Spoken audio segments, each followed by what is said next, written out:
The wind didn't arrive like weather. It came like a mourning, low, throat-deep, and relentless, rattling the eaves of Sophie May Whitlock's cabin as if grief itself had learned how to knock on wood. It slid through the cracks between the timbers with a long, aching moan, the way an old man might mourn the years he can't get back. Sophie sat by the hearth and listened, both hands wrapped around a tin cup of bitter chicory. No tea left, hadn't been for 3 winters. No sugar either. Just salt, salt in the meat, salt in the air, salt in her bones, enough to keep her standing for a few more seasons if standing was all she planned to do. Outside, the world had gone white again. Snow climbed the window panes like slow-growing moss, thickening in lazy flurries until the horizon blurred into nothing. The fields were buried clean, fence posts vanished. The barn roof bowed under the weight like a tired man refusing to fall in front of company. In that quiet, you could almost believe the land had died. And sometimes Sophie wished it had. Once, she'd loved storms back when Henry was alive and they'd raced each other to shutter the windows, laughing like they owned the whole winter. Back when they'd curled under wool blankets with their baby tucked between them, telling stories while the wind screamed outside like wolves kept from the door. That was 5 years ago. The fever took the baby first, then Henry, then the neighbors, first with their gossip, then with their distance, and after that, hope left without slamming the door. On Christmas, she still put on her wedding dress. Not because it fit. Because it reminded her what surrender looked like. It hung loose on her shoulders now, gray with time, yellow at the lace, kissed by soot from 100 lonely fires. Most days she wore men's work shirts and heavy skirts patched at the knees, boots cracked and relaced with rawhide. Her hair, once curled and pinned with care, was now uneven around her jaw, hacked with dull scissors the day she decided the world no longer deserved ceremony. That evening she moved through her own home like a spirit haunting familiar rooms, splitting wood with numb fingers, pouring water from the barrel that still held ice like stubborn memory, feeding the stove as if heat could reach the places inside her that had gone quiet. The cabin's silence was old. It had a smell to it, smoke and vinegar, old wool, and the sour edge of despair. And yet, something about this storm felt different. Not louder. Just watchful. The air in her lungs felt like it was waiting. More than once she thought, this may be my last winter. Not only because food was thinning, though it was, but because purpose was thinning faster. There comes a point where breathing starts to feel optional and waking feels like disobedience. Some nights she spoke to the snow, asked it why it hadn't finished what it started, asked it if it was waiting for something or someone. She never expected an answer. But just after dusk she got one. A knock, soft at first, then firmer, then steady. 7 raps. Distinct, measured, certain. Not frantic, not pleading, not even hurried. The kind of knock that sounded like a man introducing himself to fate. Sophie froze with her fingers half buried in a flour sack. Her eyes snapped to the door like it might open on its own. No one came here. Not for years. The last visitor had been a deputy hunting a runaway boy. She'd sent him away with bread and a lie because the boy's eyes had looked like fear needed shelter more than law. Now she crossed the room slowly, her mind firing in silent pulses. Bandits, drunks, ghosts. Her hand trembled on the iron latch. She drew one breath, then another, and pulled the door open. They stood there like living shadows against the white. 7 men, tall enough to make the doorway feel small. Wrapped in furs and leather, feathers stiff with frost, hair braided dark and long. Snow clung to them in layers, and their eyes, steady, unblinking, met hers without flinching. Comanche, her mind told her at once. Bone chokers, warrior braids, faces built from hard miles. One stepped forward. Broad shoulders, snow melting along sharp cheekbones, a scar drawn across his chin like a slash of old truth. He lowered his hood and spoke in plain English, calm as a settled verdict. We seek shelter. His voice was deep and low, as if the storm had learned how to speak for one night only. Sophie blinked, and her heart, quiet for years, began to move again, not in panic, in recognition of danger and of something else. She looked past him. No raised rifles, no visible weapons, no hungry gleam. Just weariness, the kind that lives in men who have carried winter on their backs. Behind them, the wind clawed at their cloaks like a starving dog. The scarred man waited, not pushing, not begging, simply present. Sophie stepped aside. "Come in," she said, surprising herself with how steady it sounded. The air changed the moment they crossed the threshold, not because they brought fear, because they brought weight asterisk, the kind of presence that shifts a room's balance. They removed their boots at the door without being asked. One warmed his hands near the stove, another crouched by the hearth like a prayer. They spoke little, but it wasn't the silence that crushed. It was the silence that listened.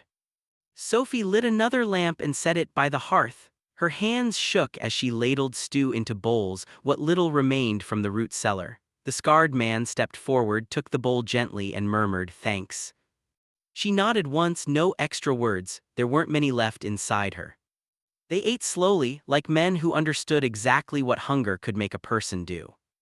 One braided his hair again, fingers nimble despite the cold. Another carved something from bone, patient and careful. A third cleaned his hands with snow and lard. Travelers, not raiders, at least not tonight. And Sophie, she kept watching the scarred one. There was something in his face, not softness, not charm, but clarity. He didn't look at her with appetite. He looked at her like a man who had lived with silence and recognized it in another. Hours passed before Sophie spoke again. "There's space in the loft," she said, "and blankets." He nodded. "We sleep on floors." And the others were already unrolling furs near the hearth, moving like men who'd shared winters, wars, and worse. No shouted orders, just knowing. Sophie climbed to the loft anyway. She brought down the good quilts, Henry's mother's quilts, stitched before the world turned cold. She laid one over each sleeping man like a woman tending strangers the way she'd once tended family. When she reached the scarred one, she paused.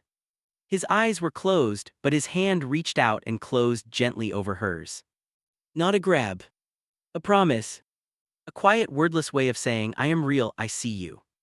Sophie pulled back like the touch had startled her back into life. Her heart thudded hard, confused by the sound of itself. She didn't sleep. The wind screamed louder, branches snapped. Snow swallowed the windows until the cabin felt buried alive, but inside the fire burned bright. 7 strangers and 1 woman kept it going, not with talk but with presence. In the morning, the scarred man stayed behind while the others went out and cut more wood than Sophie had ever seen gathered in one stretch. He said nothing about why he remained, he simply did.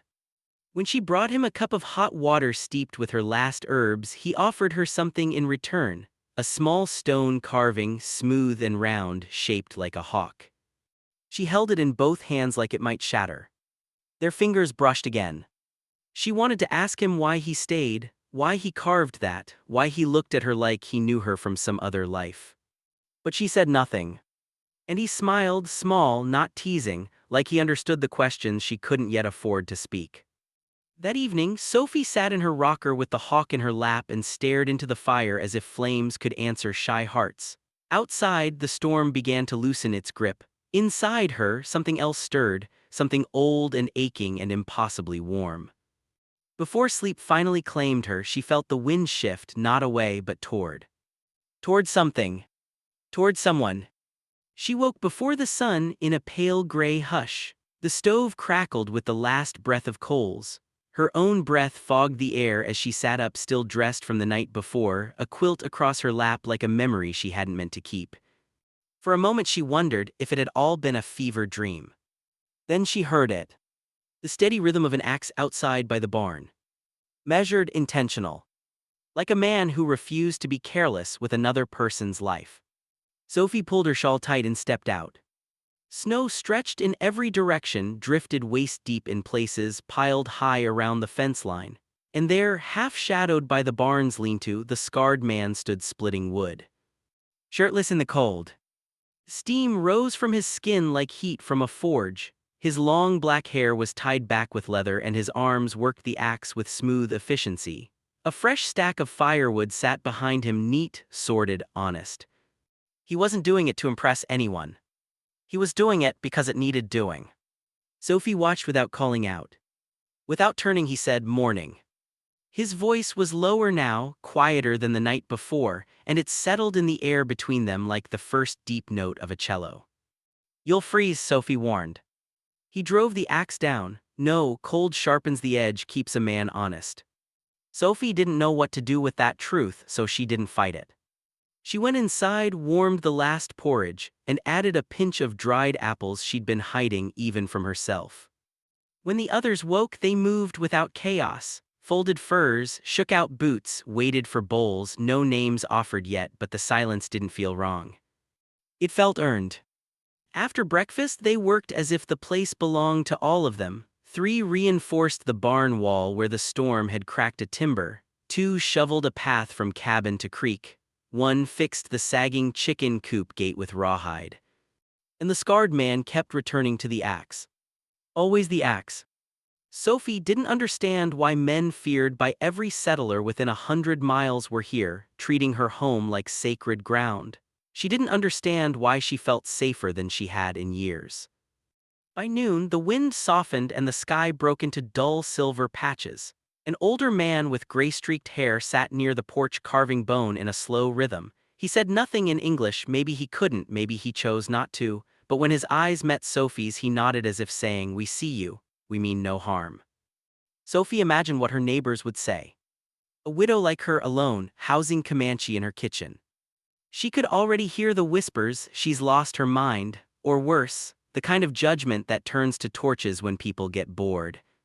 They judged her when Henry died too, said she didn't cry right, said she didn't bury him fast enough, said maybe God had turned his face away. But none of them had lifted a finger when the roof sagged, none had sat by her baby's fever, they offered prayers when what she needed was presence. That evening, a younger warrior left a carved piece of driftwood by her fire, rough, strong, shaped like a buffalo's head. A gift, a single solemn nod, then he returned to his place on the floor. Sophie's throat tightened. Later, the scarred man approached her table. In the lamplight, she saw his eyes clearly for the first time, gray, not cold, just worn smooth like river stone, a face built from stories he didn't spend on strangers. "You're not afraid," he said. "I was," Sophie admitted, "but not now." He watched her. "Why?" She hesitated, then spoke the truth, "Because none of you have taken anything you didn't ask for." A pause. "Then we are not what they say," he murmured. Sophie met his gaze. "Neither am I." The silence between them swelled again, but it was soft now, comfortable, like 2 souls listening for the same distant sound. "What's your name?" Sophie asked. He answered simply, "Tu." The word dropped into her chest like a missing piece she hadn't known to look for. "Sophie May," she offered. He repeated it once quietly, like tasting it, "Sophie." And something about the way he said it felt reverent, like a prayer left untouched for too long. That night the sky threatened more snow, the men unrolled their furs as before, but to stayed near the door, back to it, keeping watch not for himself. For her. Sophie stood on the stairs and realized, for the first time in years, she didn't dread the dark. It felt like a blanket now, not a trap. She went to her room and closed the door gently. She could feel the hawk stone in her apron pocket, warmed by her body. She'd always believed loneliness was a kind of death you survived. But maybe it was something else. A waiting. A hollow held open for someone who wouldn't demand she fill the silence, only share it. Just as sleep pulled her under, there came a knock again. Not the door. Her window. One knock. Then nothing. Sophie rose, heart rising with her. She pulled back the curtain and found to standing outside, no urgency, no hunger, only a calm, wordless question in his eyes. Sophie didn't speak. She opened the window. The first thaw came quietly. A drip from the eaves, then another. Snow slumped along the roof like shoulders loosening after long grief. Days passed, the 7 Comanche men moved on and stayed. He didn't explain why. He simply didn't leave. Every morning Sophie found something repaired, hinges mended with leather, logs stacked by size, fence line set straight where the storm had bent it. He worked without instruction, slept by the hearth. Rose before her, sometimes she wondered if he ever truly slept at all. Their words were few, but the silence softened until it started to feel like a home. Not romance. Not yet. Something older. Recognition. One afternoon, Tu stepped in carrying a skinned rabbit and placed it on the table without ceremony. "Thank you," Sophie said. He nodded, then added, "You were running low." Sophie hadn't told him that. He'd noticed. That night she set two bowls on the table, one for her, one across from her. A simple act, but it felt like lighting a lantern in a room that had been dark for years. It didn't sit right away. He walked to the shelf above the hearth where yellowed books gathered dust. He picked one up, asterisk Walden asterisk, turned it in his hands. "You read?" he asked. "Used to," Sophie said, and her voice sounded smaller than she wanted. He glanced at her. "Still do, you just forgot." She didn't argue. Later he studied her hair, the loose twist she'd thrown back just to keep it out of her eyes. "You braid different now," he said. "I haven't had reason to care," she tried to laugh. "You have reason now." The words fell gentle, like snow against glass. Sophie looked at him and something inside her flinched, not from fear. From shame. Because she wasn't ready for what he might mean. Or what she might want.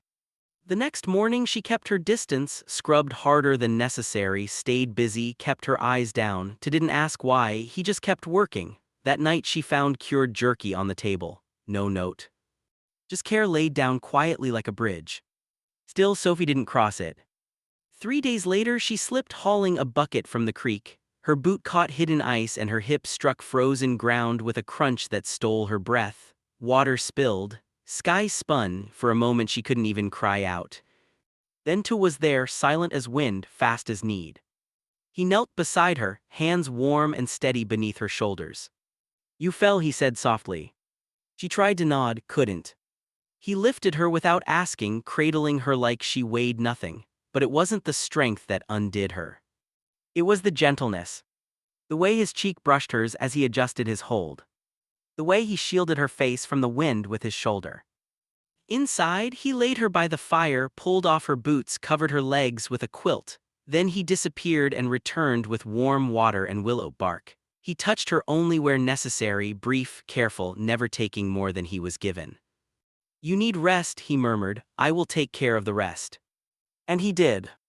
She watched half drowsy as he moved through her cabin like he belonged there, stoking the stove, feeding chickens, rinsing laundry, sweeping floors. No pride in it, no performance, just presence. That night Sophie lay awake thinking of his hands. Not the power in them. The restraint. At dawn she rose slow, hip aching, and chose to move anyway. She found him near the barn feeding the horses and said the words she'd been saving. "Thank you for everything." Tu studied her a long moment, then nodded. "Be careful, snow still hides teeth." Sophie smiled, not because it was funny, but because it was true. He stepped closer, hesitated, then slowly reached up and tucked a loose strand of hair behind her ear. "You're strong," he said. "No," Sophie whispered.